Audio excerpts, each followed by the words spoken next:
Hey, it's Monday and I'm MIDJA.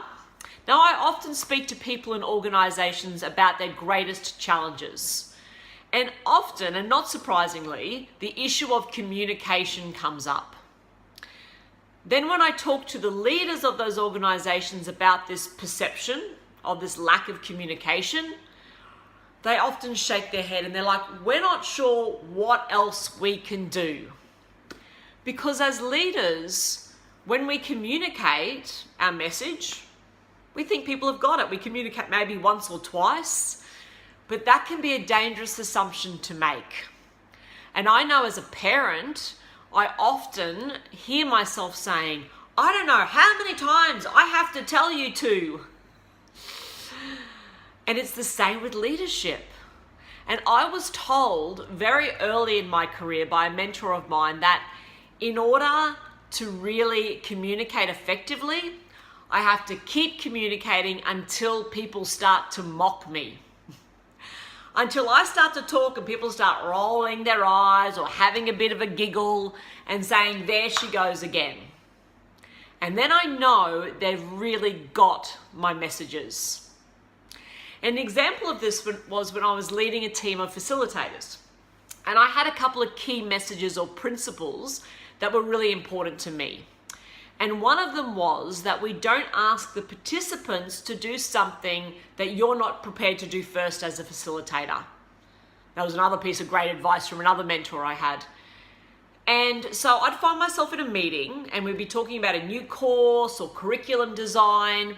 And I'd start to say, okay guys, but we've got to remember that we don't want to ask the participants. And before I could even finish my sentence, they had finished it for me and they were giggling.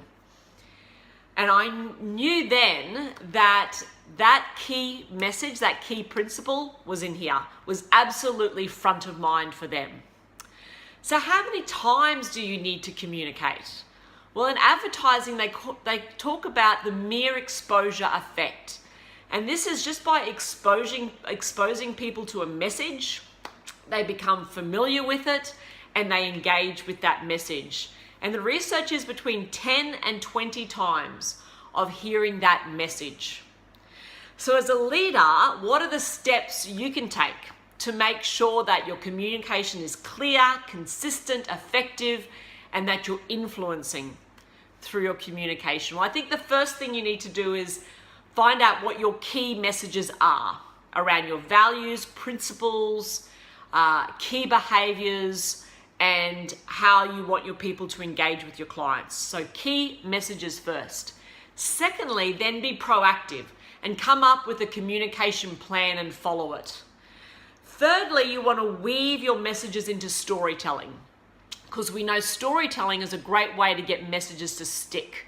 It connects people with the emotion behind the message and people get the why behind what you're trying to say. And then you want to get out in front of your people as much as you can and communicate face to face, belly to belly, and then find ways to communicate through written forums. So maybe it's your email or your intranet or company policies and documents. And then finally, just when you think you've said it enough, say it one more time. I'm MIDJA. Bye guys.